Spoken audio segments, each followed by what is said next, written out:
The Senators head back to the drawing board and back home, down 2-0 to the Leafs. Hey everyone, welcome into Off the Post. Rob Wong, joined alongside by Steve Simmons and Bruce Garrioch. And guys, what a game number 2 in the Battle of Ontario. Max Domi, of all people, the game-winning goal in overtime to put the Maple Leafs up 2-0 as they now head to the nation's capital for Game 3 on Thursday night. And Steve, I know Senators head coach Travis Green has talked a lot about how he has liked his team's play, especially at 5-on-5, but it's the Maple Leafs with this 2-0 advantage. Is Toronto deserving of this 2-0 lead in your opinion?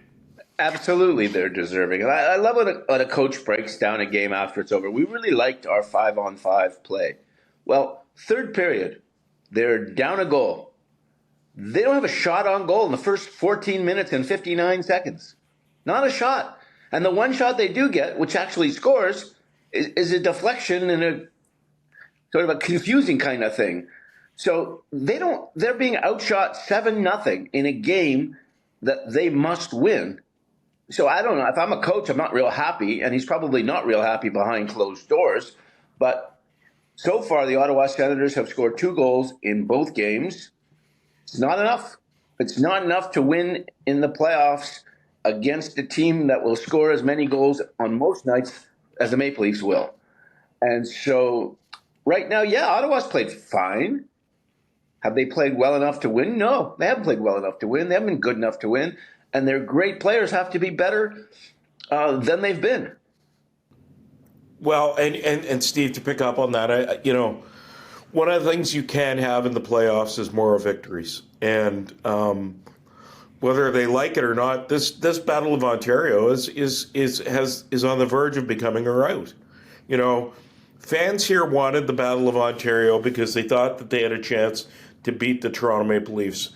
And I think I told you guys the other day about the outshot them or whatever. And I saw that stat on Sportsnet yesterday.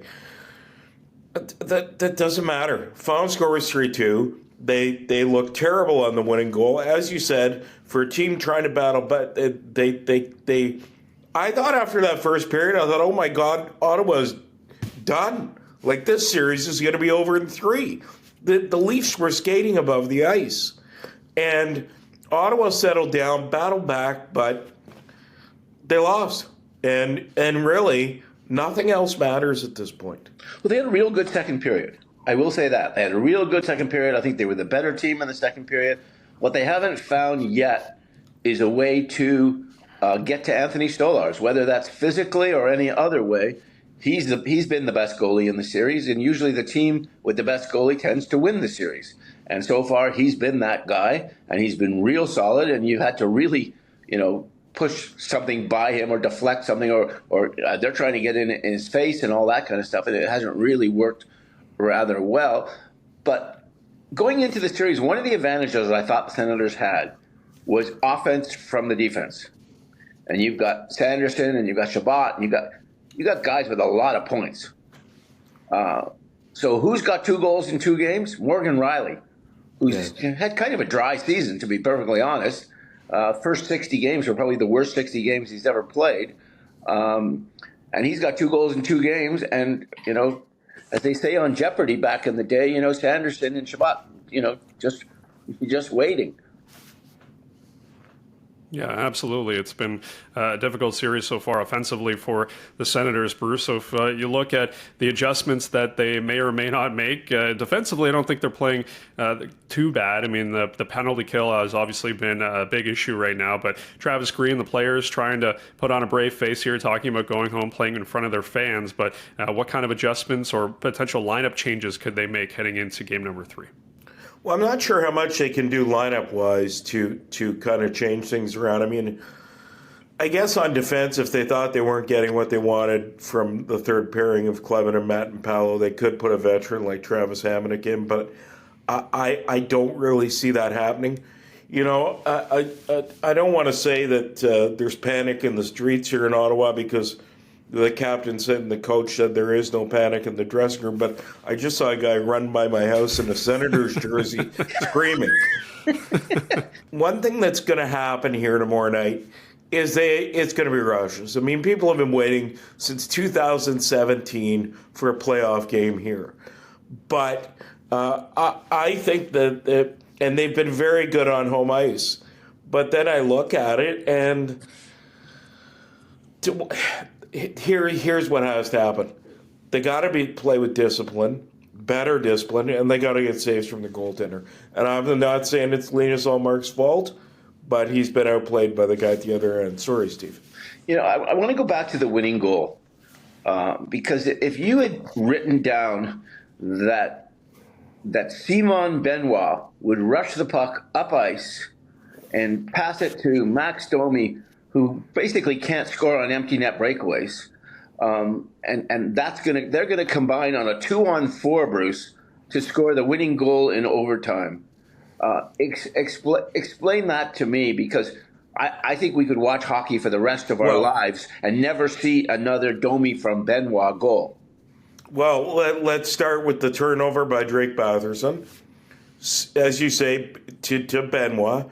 Benoit headmans the puck to Domi. I don't know what Dylan Cousins was doing, but he got completely turned around. And then instead of making the hit, Drake Batherson does, he tried to get the puck. And I think that Ullmark was screened by Thomas Chabot. I do. And boom. They're learning lessons. The issue is they're learning them in a best of 7. Yeah, and it's not Mitch Marner scoring the winner. It's not Austin Matthews scoring the winner. It's not Nylander. It's Matt. It's Max, as they say in wrestling. It's Max frickin' Domi. And what did he go? 30 games? You covered his dad. They're competitors. They are competitors. Definitely competitors. And his dad was so excited when he scored, and bless him, because Max doesn't score very often. He can go 20 games, 25 games sometimes in a row without a goal. He's got skills. He's one of these guys you look at and say, why isn't he better than he is? But he got it. I felt so happy for him because he's a really good kid. He's a really good guy, and I've known him since he was a little guy, and I was really happy for him for that. And he was so excited, even though he won't show that he was so excited. He was so excited last Rob, night. I'm going to go off script here on you and just no, but I wanted to ask Steve, because one of the things that I think has been a factor in this series, and you tell me if I'm wrong, Steve. I'm not sure the Senators have an answer from Matthew Knies. I don't. I think you're correct, and I'm surprised that Bobby McMahon hasn't sort of followed suit in the same way. But when he pushes the puck down the ice, and then he skates with the speed that he skates, and he competes at the level he competes, he's become the perfect winger for Matthews and Marner. Yeah, he knows their game. He understands it. He knows how to get the puck. I think he began to set up 3 or 4 should have been goals for those two. And you're right. I don't think they have an answer. And when you think of it in the history, when you have those kind of power forwards, and they're pretty unique. Matthew Tkachuk is one of them. Brady Tkachuk can be one of them.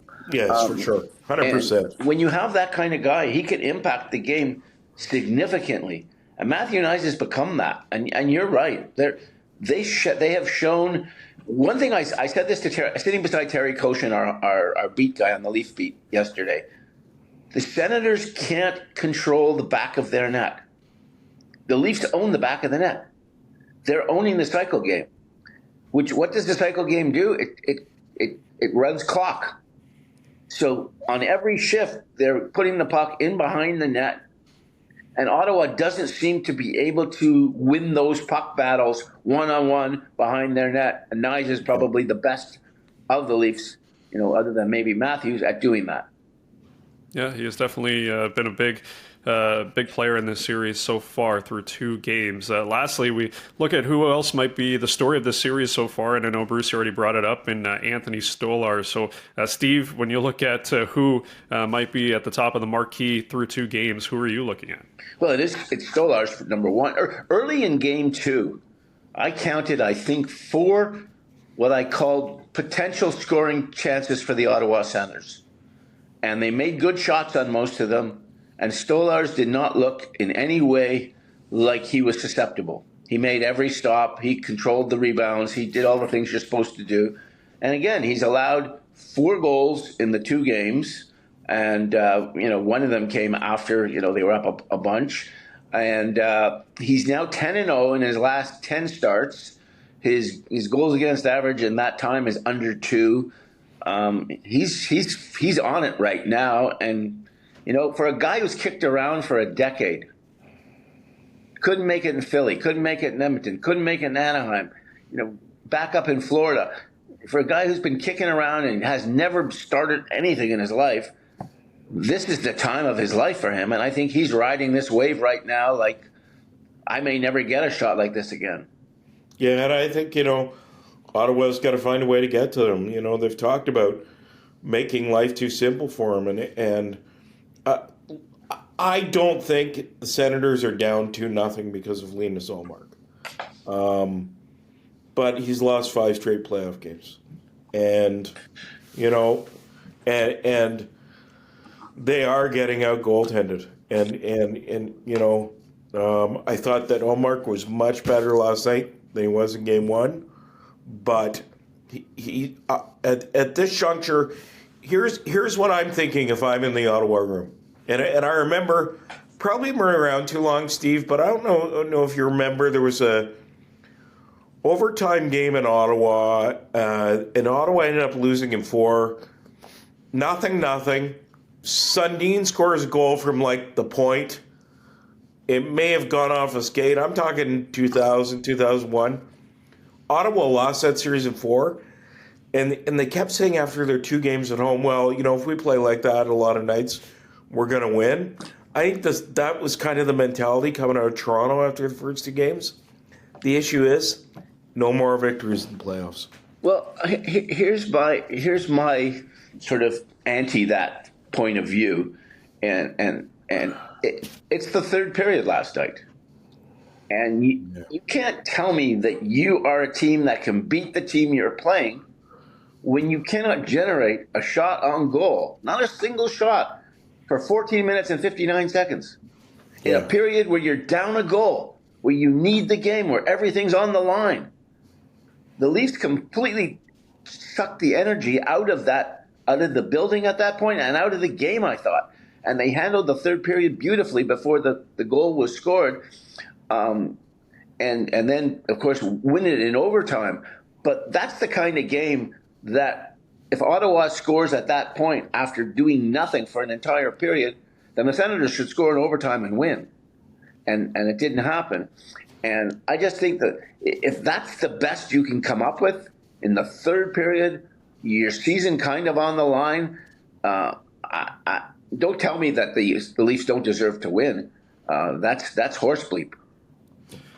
Well, we'll see what happens in game number 3. The saying goes, you are never out of a series until you lose at home. So at least that's holding true for the time being. Okay, game but 3. 86% of teams up 2-0 go on to win. So they're in a little bit of, that's why that guy ran by screaming. Yeah, we'll have to get him on the next video to see how he feels about things. But game 3 is set for Thursday night at the Canadian Tire Center. As always, leave your thoughts in the comment section below. For Bruce Garrioch, Steve Simmons, I'm Rob Wong. We'll talk to you after game number 3.